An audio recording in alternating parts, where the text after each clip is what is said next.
الحمد لله رب العالمين والصلاة والسلام على سيد الأنبياء والمرسلين أما بعد فقال الله عز وجل في القرآن الحكيم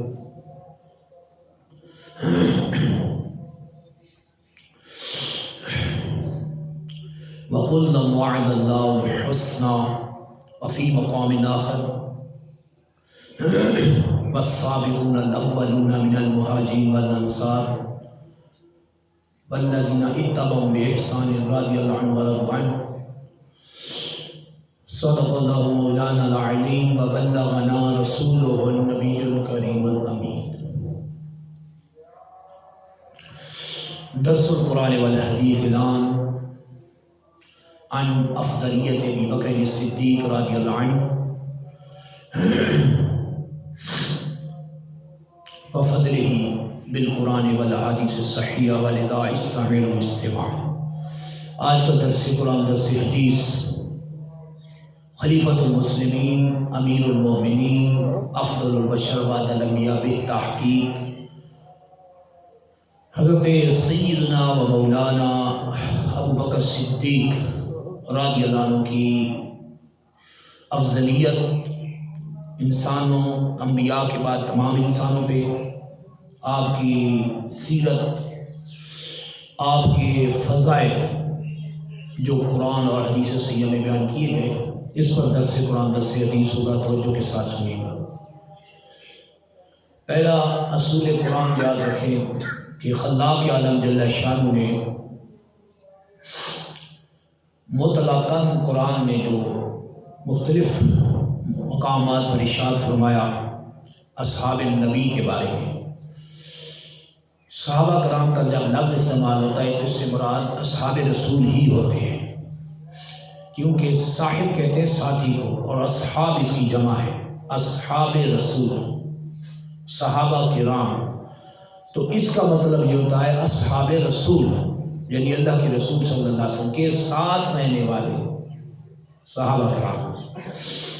قرآن میں اللہ جل شانہ نے جو اصولی تعلیم دی ہے، سرکار صلی اللہ علیہ وسلم کی صحبت پانے والے عظیم الشان لوگ جن کو ہم صحابہ کرام کہتے ہیں، ان کے بارے میں جو نص قطعیہ صریحہ قرآن نے جو واضح طور پر حتمی طور پہ ہمیں جو عقیدہ بھی دیا، حکم بھی دیا، فیصلہ بھی دیا، وہ بالکل واضح ہے. خلاق عالم جل شانہ نے قرآن مجید میں ارشاد فرمایا والسابقون الاولون من المہاجرین والانصار. سب سے پہلے سبقت لے جانے والے، سب سے پہلے اسلام لانے والے، من المہاجرین والانصار. ہاں میں نے بیانیہ ہے کہ وہ مہاجرین صحابہ کرام میں سے بھی ہیں اور وہ صحابہ کرام انصار میں سے بھی ہیں. مہاجرین بھی ہیں ہجرت کرنے والے صحابہ، اور انصار صحابہ جو مددگار ہیں. ان دونوں طبقوں کے صحابہ کرام کے دونوں طبقوں کے بارے میں اللہ فرماتا ہے والسابقون الاولون من المہاجرین والانصار. سب سے پہلے ایمان لانے والے، سب سے پہلے سبقت لانے والے، آگے آنے والے انصار صحابہ کرام اور مہاجرین صحابہ کرام. والذین اتبعوا بإحسان، اور وہ تابعین جنہوں نے صحابہ کی صحبت حاصل کی، جو صحابہ کی صحبت میں رہ کے تابعی کہلاتے ہیں. ان تینوں ہستیوں کے بارے میں اللہ جل شانہ نے قطعاً فیصلہ فرما دیا. ارشاد فرمایا والذین اتبعوا بإحسان رضی اللہ عنہم ورضوا عنہ. اللہ ان کے لیے قطعی فیصلہ فرما چکا ہے. کیا؟ رضی اللہ عنہم، اللہ جل شانہ ان سے راضی ہے. ورضوا عنہ، اور یہ اللہ سے راضی ہے. تو صحابہ کرام کے بارے میں جو ڈگری اللہ نے بیان کی ہے وہ ایسی عظیم الشان ڈگری ہے کہ جس کو نص قطعیہ صریح قرآن میں اللہ نے واضح بیان کر دیا. چاہے وہ صحابہ کرام انصار میں سے ہیں، چاہے وہ ہجرت کر کے آنے والے مہاجرین ہیں. دونوں طبقوں کے بارے میں قرآن کا فیصلہ یہ ہے، رضی اللہ عنہ و رضوا عنہ، اللہ جل شانہ ان سے راضی اور وہ اللہ سے راضی۔ یہ وہ عظیم الشان سرٹیفکیٹ، وہ عظیم الشان سند قرآن نے جاری کی ہے صحابہ کرام کے بارے میں مطلق ہے۔ ہمیشہ یاد رکھیں، اصول یاد رکھیں کہ صحابہ چاہے وہ مہاجرین ہیں، چاہے وہ انصار ہیں، اور تیسرا طبقہ بھی ہے جو ان کی اتباع کرنے والے تابعین ہیں، جنہوں نے من صاحبہ اصحاب النبی، جو سرکار کے صحابہ کی صحبت یافتہ اختیار کریں اور اس ایمان پہ ان کا خاتمہ ہو، وہ تابعی کہلاتے ہیں۔ الحمدللہ ہم تابعی بزرگ امام الائمہ کاشف الغمہ سراج الامہ امام اعظم ابو حنیفہ نعمان بن ثابت رضی اللہ عنہ کے مقلدین ہیں، جو حنفی کہلاتے ہیں۔ آپ کو اللہ نے یہ شرف بخشا ہے کہ آپ براہ راست 7 صحابہ کرام کی صحبت یافتہ تابعی بزرگ ہیں، اور ابن سعد نے سند صحیح، طبقات ابن سعد نے سند صحیح کے ساتھ نقل کیا کہ آپ نے 7 صحابہ کرام کی صحبت حاصل کی اور ان سے علم حاصل کیا۔ یہ تو عظیم ڈگری ان کو بھی مل گئی۔ اور فن حدیث میں تابعی کا کہنا، تابعی کا چپ رہنا، تابعی کا عمل کرنا، قول و فعل و تقریر اس کو کہتے ہیں، یہ تابعی کے اعمال بھی فن حدیث میں حدیث مقطوع کہلاتے ہیں۔ حدیث کی 40 قسموں میں حدیث مقطوع تابعی کے قول، فعل اور تقریر، یعنی تابعی کوئی کام کرے، تابعی کوئی بات دے کے خاموش ہو جائے یا کوئی عمل کرے، اس کو بھی فن حدیث میں اس کو کہتے ہیں حدیث مقطوع۔ تو الحمدللہ امام صاحب فرمائیں، بولیں، خاموش ہو جائیں، یہ بھی حدیث ہے، اس کو حدیث مقطوع کہتے ہیں۔ یہ تو اس میں بات آ گئی تابعین کے بارے میں، چونکہ قرآن نے نص جاری کی اس لیے ہم نے اس کو بھی بیان کر دیا کہ الحمدللہ امام اعظم و حنیفہ نعمان بن ثابت تابعی بزرگ ہیں، اللہ ان سے راضی ہے، وہ تو نص ہے قرآن کی، اللہ نے فائنل کر دیا۔ اور سارے صحابہ کے بارے میں یہ عقیدہ دے دیا کہ اللہ ان سے رضی اللہ عنہ و رضوا عنہ، اللہ ان سے راضی، وہ اللہ سے راضی۔ یہ سند ہمیشہ یاد رکھیں، یہ سند سیدھے متار لیں، قرآن کی دی ہوئی سند۔ دنیا کا کوئی بدعتی اور بد مذہب آپ کا ایمان تباہ کر کے صحابہ کے بارے میں بکواس نہیں کروا سکتا، یہ یاد رکھیں، یہ اپنے سینے میں لگا لیں، رضی اللہ عنہ و رضوا عنہ، یہ ہمیشہ سینے میں رکھیں۔ یہ کہ صحابہ کے بارے میں کوئی بکواس کرے اور پھر کہے کہ ہم جنت میں لے کے جائیں گے، یہ تو انتہا درجے کی جہالت اور تعصب اور کمال درجے کا نعوذ باللہ تکبر ہے۔ ایک انسان خود راہ پہ نہ ہو اور بد مذہبیت میں لت پت ہو اور وہ کہے کہ نہیں ہم لے کے جائیں گے جنت میں، منہ دیکھے کالوں کا، تم جنت میں لے کے جاؤ گے، صبح و شام صحابہ پہ تبرے کرے اور صبح و شام صحابہ کے بارے میں بکواس کریں اور پھر کہیں کہ نہیں ہم لے کے جائیں گے جنت میں، اس طرح جنت میں لے کے جائیں گے۔ یہ تب ہوتا ہے جب جہالت عام ہوتی ہے، اور ان جیسوں کو سٹیجوں پہ آنے کے اور مسجدوں میں بلانے کے لیے جو مہربان ہوتے ہیں نا، ان کا کوئی دین مذہب نہیں ہوتا، یہ ان کی مہربانیاں ہوتی ہیں۔ تو اپنے اندر پہچان پیدا کریں، ایمان بچائیں۔ یہ چند روزہ زندگی ہے، پروٹوکول لینے کے لیے اور کسی بد مذہب سے داد لینے کے لیے ایمان نہ بیچا جائے، ورنہ آخرت داؤ پہ لگے گی۔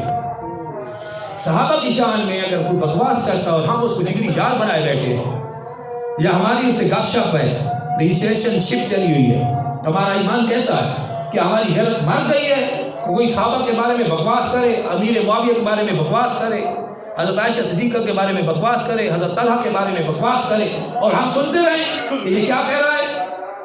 نہیں، ایمان کی غیرت ایسے سے الگ ہو جاؤ، قطع تعلق کر دو، سوشل بائیکاٹ کرو ان سے، یہ تمہارا ایمان تباہ کر دیں گے۔ حضرت علی کی جھوٹی محبت کا دعویٰ اور حضرت علی رضی اللہ عنہ کو نعوذ باللہ اتنا آگے بڑھانا کہ خدا کے ساتھ جا کے ملا دینا، کہ میرے نعوذ باللہ یہ کہنا کہ میرے علی کا مزاج خدا سے ملتا ہے۔ حضرت علی رضی اللہ عنہ اس شرک سے بری ہیں، اور حضرت علی رضی اللہ عنہ کی ذات پاک صحابہ سے محبت فرماتے تھے۔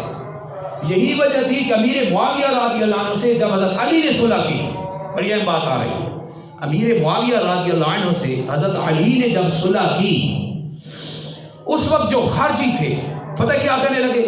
حضرت علی کو کہنے لگے کہ تم مشرک ہو گئے ہو۔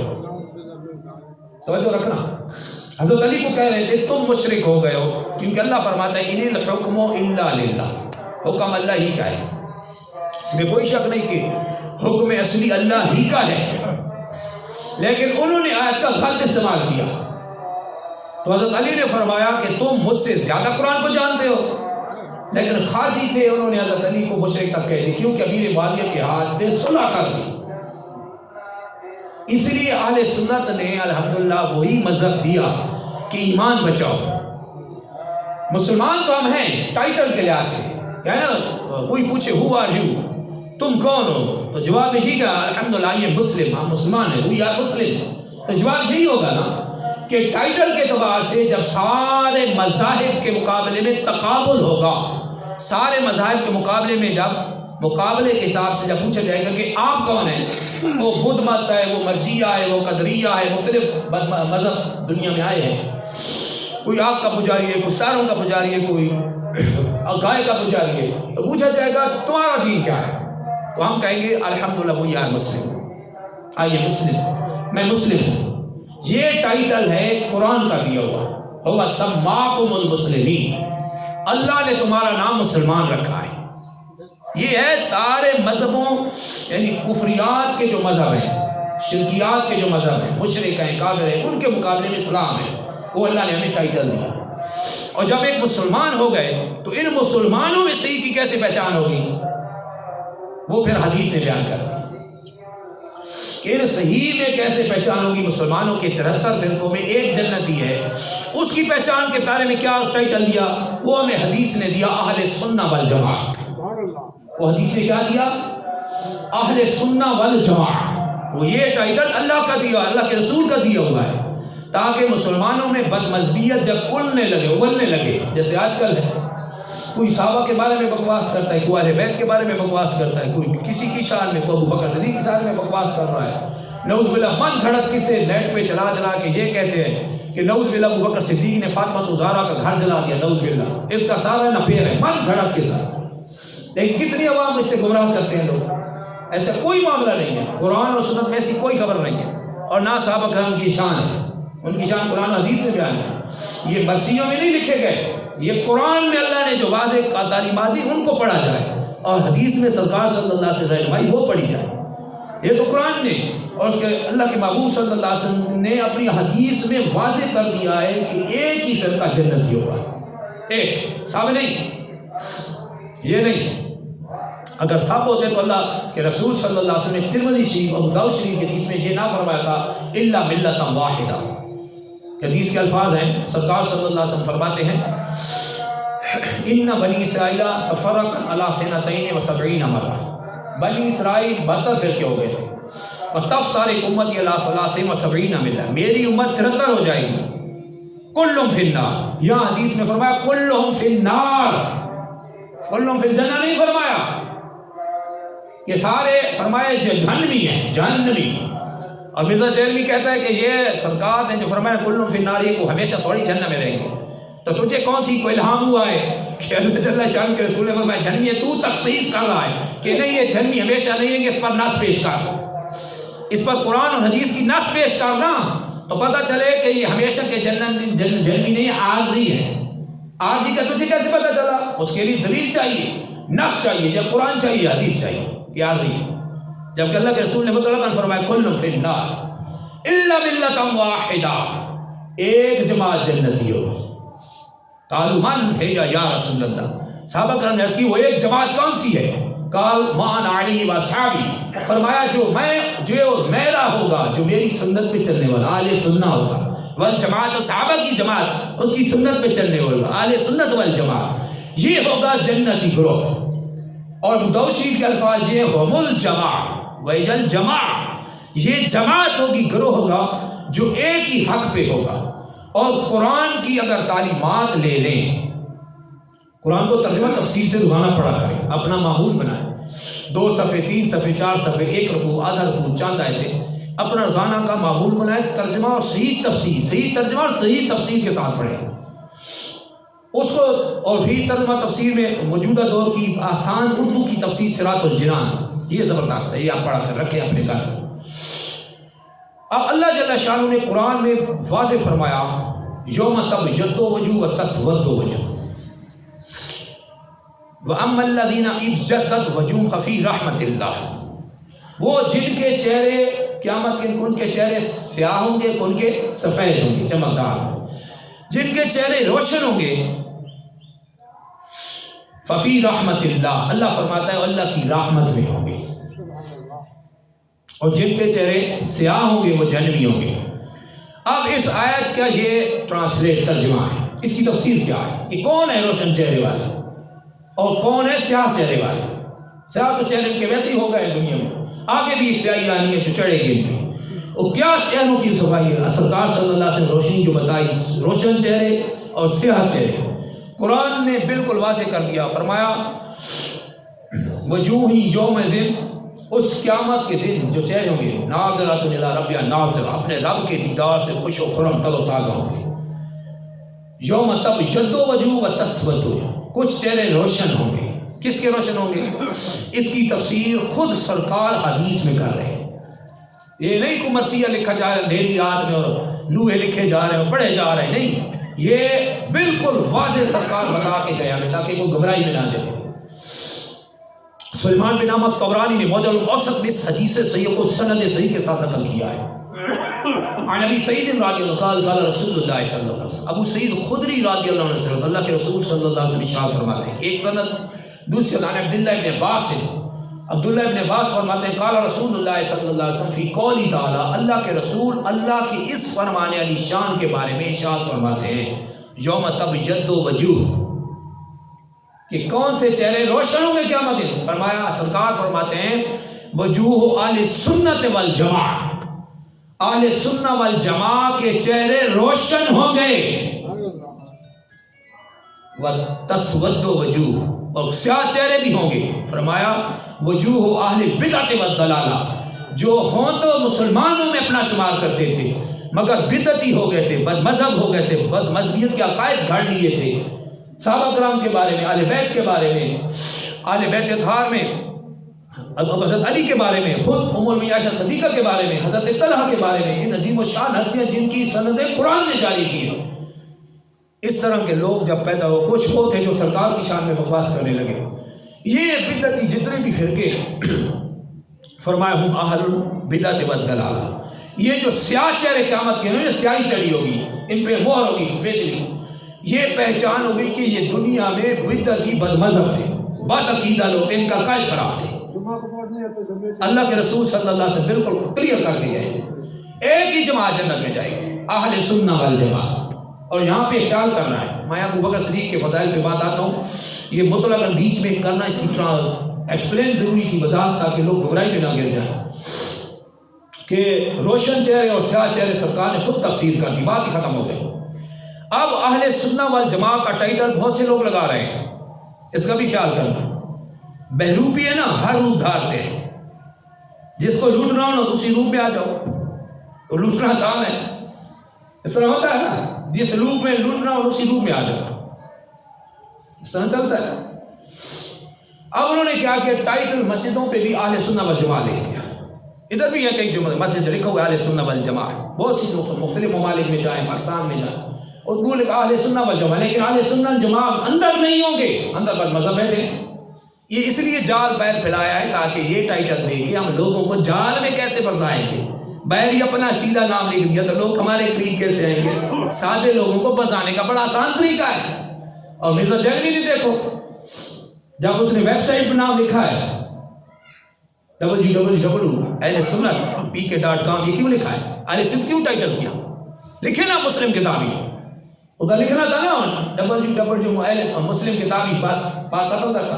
ادھر نیچے جا کے ویب سائٹ پہ وہ کہہ رہا ہے میں اہل سنت ہوں، اہل سنت کا ٹائٹل یوز کر رہا ہے تاکہ لوگ، سادہ لوگ ان کی طرف آئیں، اور یہ لوگوں کی ایمان تباہ کرنے کے لیے لگاتار جو لگا ہوا ہے، اس کی الحمدللہ بے خونی علماء اہل سنت کر رہے ہیں، لیکن اس نے رنگ بدلا ہے دھوکہ دینے کے لیے، اہل سنت کا ٹائٹل۔ لہذا خیال کیا کریں، ہر بورڈ پہ جا کے یہ نہ لکھ دیا کریں کہ اہل سنت والجماعت الحمدللہ اپنے بیٹھے ہیں، صحیح العقیدہ لوگ ہیں، نہیں، یہاں بھی بڑی خرابیاں چل رہی، بڑی دھاندلیاں چل رہی، اپنا ایمان بچائیں۔ اب آتے ہیں اصل بات کی طرف۔ صحابہ کرام میں ابو بکر صدیق افضل البشر سارے انسانوں میں افضل البشر بعد الانبیاء بالتحقیق. اس پہ پچھلے جمعے پہ ہم نے آدھا کنٹینٹ موضوع پورا کیا تھا، آدھا ٹائم کی کمی کی وجہ سے رہ گیا تھا. اب آتے ہیں آگے چلتے ہیں. رواہ رئیس المحدثین محمد بن اسماعیل البخاری فی صحیح. رئیس المحدثین محمد بن اسماعیل البخاری نے اپنی صحیح میں حدیث مبارکہ کو نقل فرمایا عن عبداللہ بن عمر رضی اللہ عنہما، حضرت سیدنا عبداللہ بن عمر رضی اللہ عنہما سے قال فرماتے ہیں، توجہ رکھنا حدیث پہ، کننا فی زمن النبی صلی اللہ علیہ وسلم لا نعدل بأبی بکر احدا. کیا فرما رہے ہیں سرکار صلی اللہ علیہ وسلم کے صحابی حضرت عبداللہ بن عمر، کننا ہم سب صحابہ، کانا یکونوں سے کننا جمع متکلم کے ذریعے ہم سب، کن تو میں، کننا ہم سب، کننا فی زمن النبی صلی اللہ علیہ وسلم لا نعدل بأبی بکر احدا، ہم اللہ کے رسول صلی اللہ علیہ وسلم کے زمانہ میں ہم سارے صحابہ ابو بکر صدیق پر کسی کو بھی فضیلت نہیں دیتے تھے. یہ صحابہ کا اجماع ہے کہ ابو بکر صدیق سب سے افضل اور اعلیٰ افضل البشر بعد الانبیاء بالتحقیق ہے. آگے چلیں. وفی روایت ابی داؤد، امام ابو داؤد جی ساستہ کے امام ابو داؤد سلیمان بن اشعث سجستانی اپنی روایت میں اپنی حدیث میں اسی حدیث کو اپنے الفاظ میں اور بیان الفاظ سے نقل فرماتے ہیں. اس کی حدیث کے الفاظ یہ ہیں، فرماتے ہیں کننا نقول، یعنی عبداللہ بن عمر فرما رہے ہیں ہم کہتے تھے، کننا نقول ورسول اللہ صلی اللہ علیہ وسلم حج، فرماتے ہیں اللہ کے رسول کی ظاہری حاجات طیبہ میں ہم یہ کہا کرتے تھے. آخری دم تک ہمارا یہ عقیدہ تھا، کیونکہ کانا جب مظاہرے پہ داخل ہو اس کو ٹیمپریری کنٹینیو کر دیتا ہے، اس کو جاری کر دیتا ہے. کننا نقول، ہم ہمیشہ یہی کہتے تھے، ہمارا یہی عقیدہ تھا اللہ کے رسول صلی اللہ علیہ وسلم کی ظاہری حاجات طیبہ میں ہمارا آخر تک یہی عقیدہ تھا. کیا؟ افضل امت النبی صلی اللہ علیہ وسلم بعدہ ابو بکر ہے، کہ اللہ کے رسول صلی اللہ علیہ وسلم کی ظاہری حاجات طیبہ ہم یہ عقیدہ رکھا کرتے تھے کہ امت نبی میں سب سے افضل و اعلیٰ انبیاء کے بعد اور سرکار دو جہاں صلی اللہ علیہ وسلم کے بعد تمام انسانوں میں لوگوں میں سب سے افضل و اعلیٰ ابو بکر صدیق ہیں، ثم عمر، پھر عمر ہے، ثم عثمان، پھر عثمان ہے. یہ ترتیب کس نے بیان کی؟ یہ صحابہ کرام بیان کر رہے ہیں، اور اللہ کے رسول کی ظاہری حاجات طیبہ میں سامنے بیان ہو رہی ہے. اگر اس میں کمی قدی پیشی ہوتی اور کچھ وضاحت کرنی ہوتی، اللہ کے رسول صلی اللہ علیہ وسلم فوراً فرما دیتے، لیکن اللہ کے رسول کے سامنے ہم یہ کہا کرتے تھے اور ایسا عقیدہ رکھا کرتے تھے سارے صحابہ کہ یہ ڈگریاں اس کی ہیں. سب سے افضل ڈگری ابو بکر صدیق کی ہے، پھر عمر کی ہے، پھر عثمان کی ہے، پھر حضرت علی رضی اللہ عنہ کی ہے.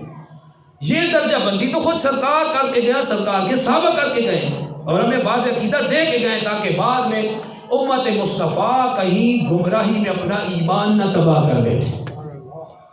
یہ دیکھیں اب دوسری حدیث مبارکہ، رواہ رئیس المحدثین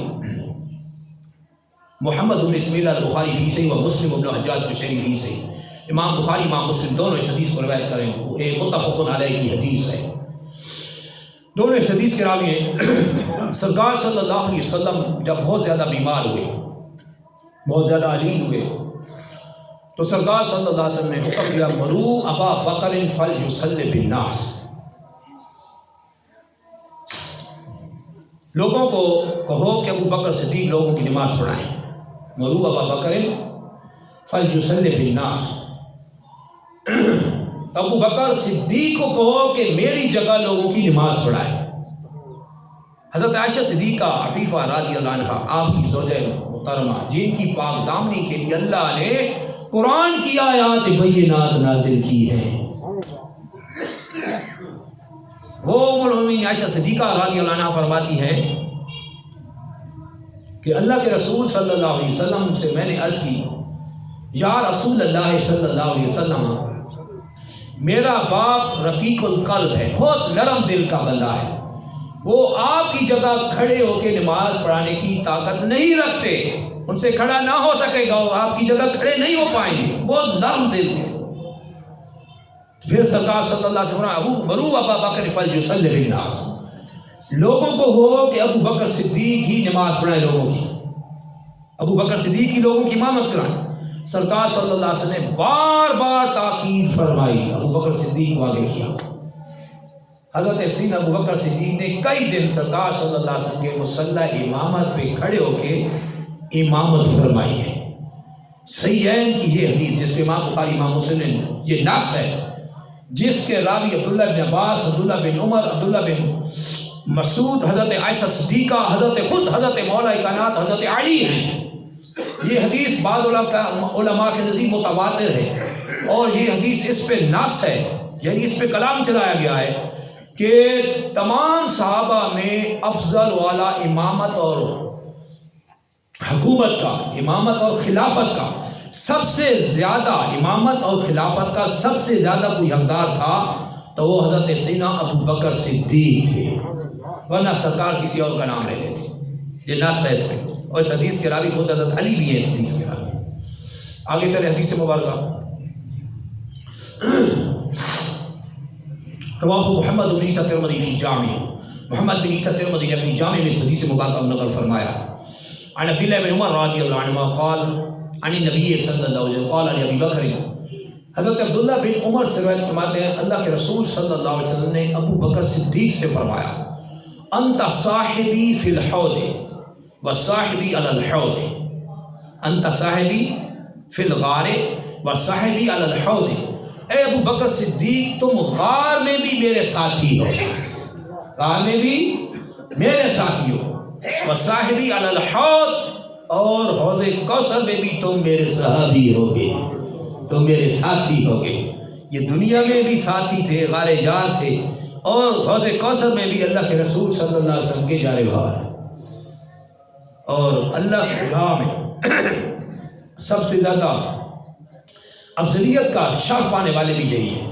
کما رواہ محمد بن عیسیٰ ترمذی فی جامع، محمد بن عیسیٰ ترمذی اپنی جامع نقل فرمایا عن عمر رضی اللہ عنہ قال، حضرت عمر رضی اللہ عنہ ارشاد فرماتے ہیں ابو بکر سیدنا و خیرنا و احبنا الی رسول اللہ صلی اللہ علیہ وسلم، ابو بکر صدیق ہم سب صحابہ کرام میں اللہ کے رسول کے سب سے زیادہ پیارے تھے۔ ہم سب صحابہ کرام میں ابو بکر صدیق سب سے افضل و اعلیٰ تھے۔ ہم سب صحابہ کرام میں ابو بکر صدیق اللہ کے رسول کے بہت ہی پیارے تھے، یعنی سب میں زیادہ یہ تھے۔ یہاں حدیث اس میں نص ہے کہ ابو بکر صدیق افضل البشر بعد الانبیاء بے تحقیق ہے، اور جب اللہ کی راہ میں خرچ کرنا آیا تو ایسا بے مثال خرچ کیا۔ تاریخ الفلاح میں علامہ جلال الدین سیوطی شافی مفسر، محدث، محقق، مورخ اس حدیث مبارکہ کو نقل فرماتے ہیں، اس روایت کو نقل کرتے ہیں کہ جب سرکار صلی اللہ علیہ وسلم نے اللہ کی راہ میں خرچ کرنے کا حکم دیا تو ابو بکر صدیق جب سرکار کی بارگاہ میں آئے تو سب کچھ لے کے آئے، یہاں تک کہ لباس بھی دے دیا، اور خود اون کا لباس، بوری جس کو کہتے ہیں، اون کا لباس پہن کے بٹن کی جگہ ببول کے کانٹے لگا کے سرکار کی بارگاہ میں آ گئے۔ تو جبریل امین علیہ السلام جب سرکار کی بارگاہ میں آئے تو وہ بھی اسی لباس میں آئے، اور اس کی اللہ کے رسول صلی اللہ علیہ وسلم آج جو آپ کے جار غار ابو بکر صدیق نے لباس پہنا ہے، اللہ نے سارے فرشتوں کو حکم دیا کہ تم بھی یہی لباس پہنو جو میرے محبوب صلی اللہ علیہ وسلم کے جار غار نے پہن رکھا ہے۔ سب کچھ لے کے آ گئے۔ اب اس پہ ایمان فوز اور حدیث سنیں۔ رواہ ابو داؤد سلیمان بن اشعث سجستانی فی سنن، اس حدیث کو امام ابو داؤد نے اپنی سنن نقل کیا، و محمد بن عیسیٰ ترمذی فی جامع، محمد بن عیسیٰ ترمذی نے اپنی جامع میں نقل فرمایا۔ عن عمر رضی اللہ عنہ، حضرت فاروق اعظم رضی اللہ عنہ قال فرماتے ہیں امرنا رسول اللہ صلی اللہ علیہ وسلم ان نتصدق، اللہ کے رسول صلی اللہ علیہ وسلم نے ہمیں حکم دیا کہ ہم اللہ کی راہ میں خرچ کریں، صدقہ کریں۔ ایک بات بتاتا جاؤں صدقے کے بارے میں، جب کوئی اللہ کی راہ میں صدقے کی بات آتی ہے نا، اس سے مراد صرف یہ نہیں کہ جانور ہی ذبح کریں تو صدقہ ہے، یہ غلط کنسیپٹ۔ کنسیپٹ ہے۔ صدقہ کی تعریف یہ ہے کہ کوئی بھی شے اللہ کی راہ میں اس کی رضا کے لیے دینے کا نام صدقہ ہے۔ اس دور میں افضل ترین صدقہ نقدی پیسے کسی کو دے، چیزیں نہ دیں، نقدی پیسہ دے، اس سے وہ جو چاہے لے لے۔ یاد رکھے ذہن، یہ ہے صدقہ۔ اللہ کے رسول صلی اللہ علیہ وسلم نے صدقہ کرنے کا حکم دیا۔ آپ فرماتے ہیں فقل، تو آپ فرماتے ہیں تو میں نے کہا فوافق ذالک عندی مال، اس کام کو پورا کرنے کے لیے میرے پاس کافی مال تھا۔ فقل تو الجوم اسبق ابا بکر ان سبقت یوما، ابو بکر صدیق حضرت فاروق اعظم رضی اللہ عنہ فرماتے ہیں کہ میں نے کہا کہ میں آج ابو بکر صدیق پہ فضیلت لے کے ہی جاؤں گا، آج ابو بکر صدیق پہ میں فضیلت لے کے ہی جاؤں گا، میں سبقت لے جاؤں گا، اور آج میں سبقت لے کے ہی جاؤں گا۔ قال فرماتے فجئت بنصف مالی، میں اللہ کے رسول صلی اللہ علیہ وسلم کی بارگاہ میں کل مال کا آدھا مال لے کے حاضر ہوا۔ فقال رسول اللہ صلی اللہ علیہ وسلم ما ابقیت لأہلک، تو اللہ کے رسول صلی اللہ علیہ وسلم نے پوچھا کہ اپنے گھر والوں کے لیے کیا چھوڑا؟ تو فقلت مثلہ، تو میں نے عرض کی اتنا ہی گھر والوں کے لیے چھوڑ کے جتنا لے کے آیا۔ فاتا ابی بکر، فاتا ابو بکر بکل ما عندہ، اب ابو بکر صدیق آتے ہیں تو سارا مال لے کے آ جاتے ہیں۔